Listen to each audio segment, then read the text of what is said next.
A couple making $180,000 a year is having trouble making ends meet because they spend $80,000 a year on childcare. The husband called into the Dave Ramsey show to ask for advice, but all he got was ridiculed. The man described his family's financial situation, and Ramsey seemed perplexed that they couldn't get by on $180,000 a year. It seems like a lot, right? The man then broke down his daycare costs, saying that it cost $25,000 per kid per year in tuition, and then they pay for before and after care, and then care doesn't go in the summer, so they need a nanny. Ramsey told this man, "You guys have lost your minds." But it shows just how little Ramsey understands about the extremely high cost of childcare in the United States. A TikToker named Paige Connell had some words about Ramsey's perspective, stating that since he's supposed to be an expert in his field, surely he would know that childcare is the #1 rising cost for families in this country. Connell also pointed out that in some states, there's a severe lack of accessible childcare, which means that families will pay whatever they have to in order to have it. Childcare costs have increased by 220% in the last 30 years, and the economy loses $122 billion a year due to childcare disruptions. Connell offered what she sees as a solution to this major economic crisis: government-subsidized childcare. What do you think? How are you dealing with increasing childcare costs? These daycare prices are getting out of control. Our daycare just sent us the 2024 rates. Preschooler, $382 a week.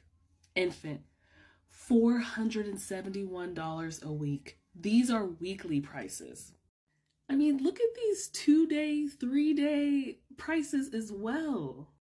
These were the 2023 prices. Infant, $449 a week. Preschool, $364 a week. 2022 rates. Infant, $413 a week. Preschool, $335 a week. 2021 rates. Infant, $382 a week. Preschool, $310 a week. Now let's take a sec to compare. 2021 infant was $382 a week. And now the infant rate, $471 a week.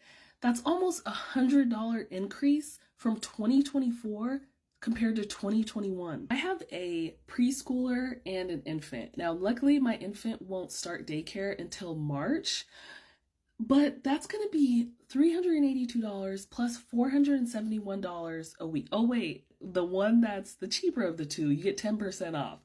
So let me take that back. $382 minus 10% plus $471. Let me do that math real quick. $814.80 a week. I mean, how are people doing this?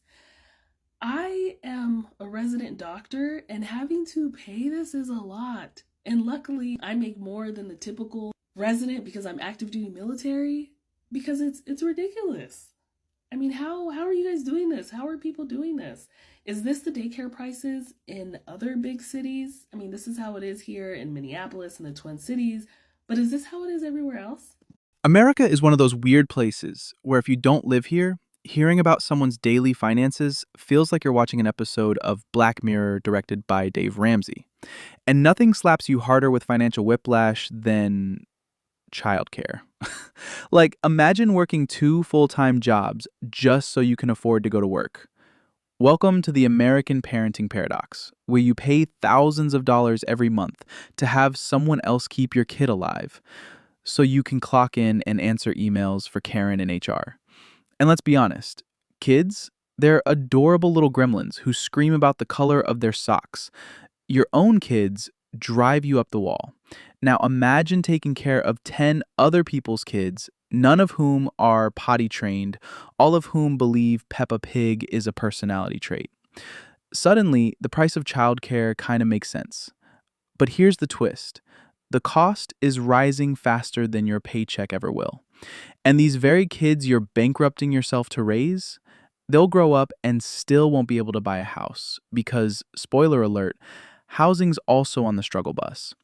Let's dive into these TikTok clips of real parents talking about the childcare crisis in America and figure out why raising a kid now feels like prepping for a GoFundMe. Okay, let's talk about childcare and how much it is in California. You are going to just be mind blown at how expensive it is. It is, How do people afford childcare right now in California? Okay, let's break down the numbers. Ready for these numbers? Okay, this is the breakdown of how much it would cost you to send only one kid to this particular Montessori school in Southern California. I'll give you three options at this particular childcare place. First option is Monday, Wednesday, Friday from 9 to 12, and it's $1,200. It's just crazy to think how expensive it is to send your kids to daycare in California, or any type of childcare. That $1,200 does not include diapers or lunch. It only includes 2 snacks. The second option they give you is their second program, which is Monday through Friday, so 5 days a week, but from 8:30 to 2:30, which is a half day, and that's gonna cost you $2,250 a month. Here's their third program option. So it's a full day. It's Monday through Friday, 8:30 to 5:30. And this program is going to cost you $2,650 a month. So the $2,650 a month for the full day doesn't include diapers and it doesn't include lunch. Lunch you still have to provide, or they have a lunch there, and it's going to cost you $8 a day. So if I was to send both boys to the school and have them provide lunch for both of them Monday through Friday, it would cost us $5,620 a month. Like, is that real? I mean, what? No. Is this real, guys? Like, $5,620. Hey, I guess I will continue the search. I'll let you know how it goes. So the mom we just heard, yeah, she found a Montessori daycare in California with monthly packages at $1,200, $2,250, and $2,650. And that price doesn't include lunch or diapers. I mean, for that kind of money, I expect my toddler to come home fluent in Mandarin, emotionally regulated, and possibly holding a startup pitch deck. No lunch, no diapers, no shame. You're basically paying college tuition for your kid to finger paint and practice sharing blocks. And don't come at me with the Montessori is an experience argument. You know what else is an experience? Debt. And if you don't have kids yet, I hope you're taking notes, because this is what's waiting for you on the other side of baby fever. Those tiny socks and ultrasound pics, cute, but soon enough you'll be comparing $2,600 childcare packages like it's a Black Friday sale. Except the only thing getting slashed is your soul. Meanwhile, your kid is out here munching on the lunch you packed, wearing the diapers you supplied, and probably still coming home sticky and slightly confused about the alphabet. But let's not get it twisted. Childcare workers are not the villains.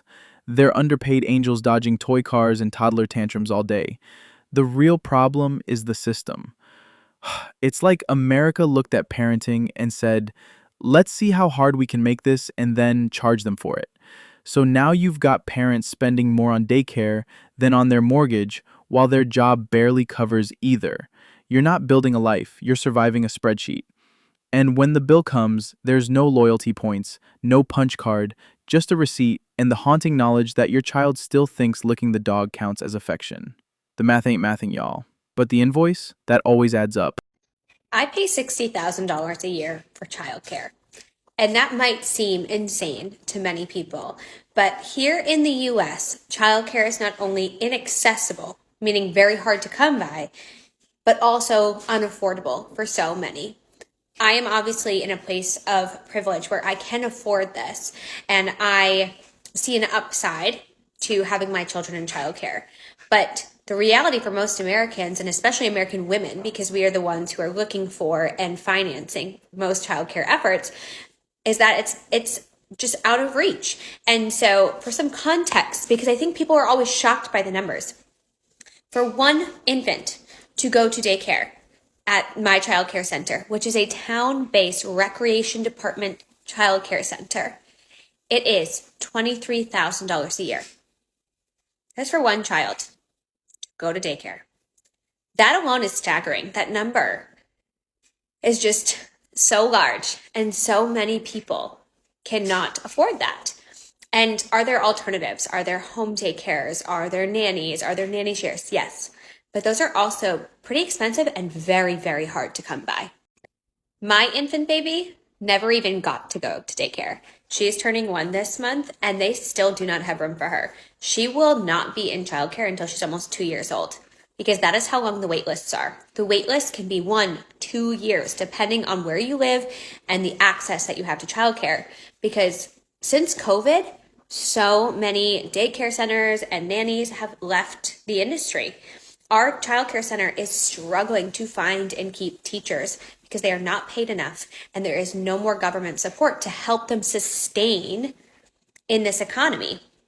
And I think so many people look to mothers often and say it's so selfish to continue your career and to put your kids into daycare, when in reality, our country, our economy needs childcare centers so that way we can function as a society, right? We need dual income homes, not just to be able to afford life, which is true, but also to keep our world going around. Our economy relies on all of these people working. And now people are leaving the workforce because they cannot find childcare.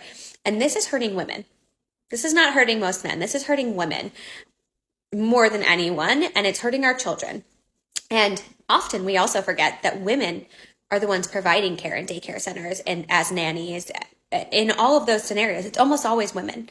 And so this problem, and the reason probably that it's ignored so much, is because it only impacts women and children. And it's crucial.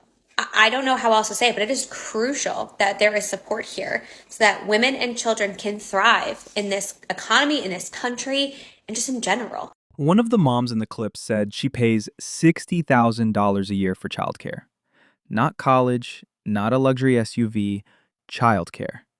That's 5 figures to make sure your kid is alive, somewhat educated, and not covered in glitter glue by the time you clock out. Now let's pause. 60 grand. That's more than the median household income in some parts of the country. That's rent, food, utilities, gas, therapy, all rolled into one screaming toddler-sized expense. And this is what a lot of Americans are up against. You don't even need to be in a big city for it to feel like a scam. Just 2 working parents trying to get by, and suddenly you're making financial decisions like, do we pay for daycare or dental insurance this month? And that's the thing, they're not exaggerating. This is the trade-off millions of Americans are forced to make every single day. Do I keep working just to afford someone else watching my kid while I work? It's like a cruel economic riddle. If you stay home, you lose income. If you go to work, you spend most of that income on care. Either way, something slips. Your career, your bank account, your sanity. And don't even start with the just have a family member help solution. What family? Everyone else is working too. Grandma's still at her retail job because retirement is a myth and Social Security checks don't stretch like they used to. So when we talk about the American dream, let's be real. What people are living now is more like an American juggling act. You balance bills, kids, jobs, and your own mental health, hoping nothing crashes. And when you hear someone say they're paying $60K for childcare, it's not just shocking. It's a reminder that for many families, simply raising a child has become a full-blown financial strategy session. And the wildest part, there's no trophy at the end, no refund, just a kid who's going to grow up, take one look at the housing market, and move back in with you anyway.